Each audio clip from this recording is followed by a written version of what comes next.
Bonjour à tous, c'est Jean-Luc Roux sur sa chaîne YouTube. Aujourd'hui, nous allons parler de l'entreprise Corse Composite Aéronautique qui fait face à une crise inédite. C'est Jean-Yves Lessia, le directeur général de CCA, une vigilance quotidienne pour rester parmi les plus compétitifs sur le marché très concurrentiel. Alors que ses carnets de commandes sont pleins, l'entreprise ajaxienne se voit contrainte de ralentir à la cadence freinée par les PME françaises sous-traitantes du secteur qui n'arrivent pas à suivre le rythme et entravent la montée en puissance de l'activité. Aujourd'hui, les compagnies aériennes ont un besoin urgent d'appareils neufs, mais les avionneurs que sont Dassault, Boeing et Airbus peinent à leur livrer. Du jamais vu, tandis que les bons de commandes affluent. Une situation inédite, témoigne Jean-Yves Lessia, le directeur général de Corse Composite Aéronautique, CCA, spécialiste dans la conception de pièces complexes, qui n'est pas sans répercussion sur l'ensemble de la filière partout en France. En Corse aussi, où l'entreprise insulaire implantée à Ajaccio est amenée à revoir une partie de ses ambitions à la baisse alors que tous les feux sont au vert pour passer à la vitesse supérieure. En cause, un redémarrage très poussif d'une quarantaine de grands sous-traitants censés apporter les pièces indispensables à la fabrication des avions, mais à la traîne, n'ayant pas pu se réadapter une fois la crise du Covid passée. La situation est préoccupante, à un risque de défaillance que soulève la Banque de France dans une étude confidentielle commandée par le groupement des industries françaises aéronautiques et spatiales, le GIFAS, dont certaines indications ont filtré. En corollaire, une situation préoccupante, admettons, s'auto-vote dans les milieux autorisés, un club très fermé, peu enclin à la confidence et encore moins aux commentaires. Pour comprendre le scénario qui se joue, traduit Jean-Yves Lessia, il faut remonter à la pandémie qui a sévi entre 2020 et 2022, une période durant laquelle le secteur a perdu 50% de son activité.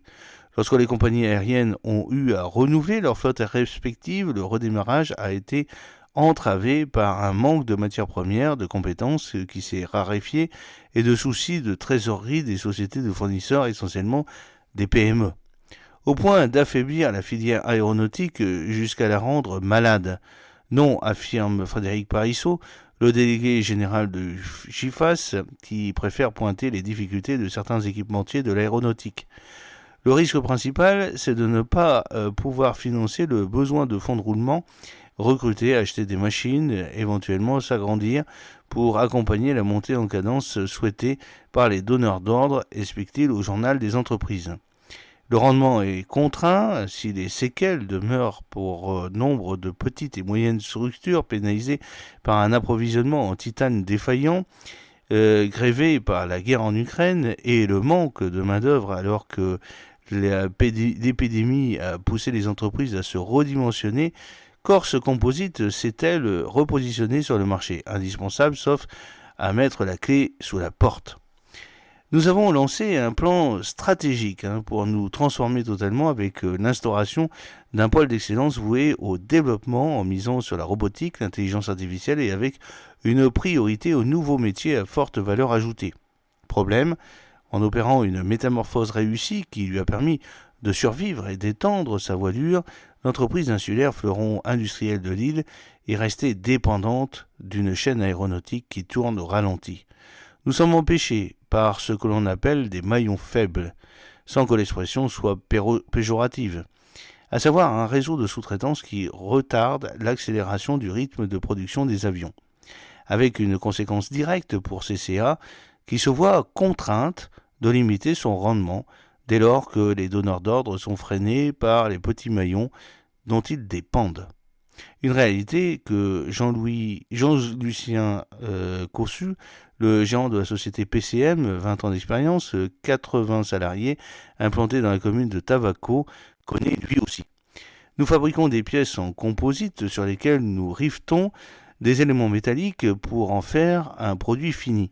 Nous rencontrons de gros problèmes d'approvisionnement, ce qui entraîne des arrêts de production et augmente le volume des pièces en attente dans l'atelier. On jongle du vieux faute de neuf, alors que la demande d'avions neufs n'a jamais été aussi importante dans le monde, renchérit le directeur général de Corse Composite, la chaîne dans son entièreté ne peut fournir l'effort requis, obligeant les compagnies aériennes à ressortir de vieux avions et à renoncer à moderniser les flottes. Avec des effets induits en termes de croissance, nous avions misé sur une prévision de 25% pour l'année 2025. Finalement, nous n'allons engendrer que 3% d'activité supplémentaire. Il s'agit d'un delta énorme et bien sûr d'une menace pour nous. A fortiori, parce que l'entreprise s'est engagée financièrement pour atteindre un objectif qu'elle ne pourra, in fine, pas tenir. Dans la mesure où le client Airbus, notamment, doit se résoudre à concevoir moins d'avions parce que les pièces font défaut, le partenaire que nous sommes ne peut que prendre acte et se repenser en espérant que l'horizon s'éclaircisse. En amont, il y aura une veille, certifie Jean-Luc Chassivert, le directeur de la Banque de France en Corse, de sorte que les acteurs insulaires de l'aéronautique ne soient pas en souffrance malgré un carnet de commandes bien garni. Nous sommes en contact étroit avec eux, pour déterminer comment les aider. Il est hors de question de laisser sur le côté les entreprises viables en raison d'un problème d'approvisionnement. En attendant, Jean-Yves Lescia trace un nouveau couloir aérien sans rien renier cependant de la stratégie mise en place.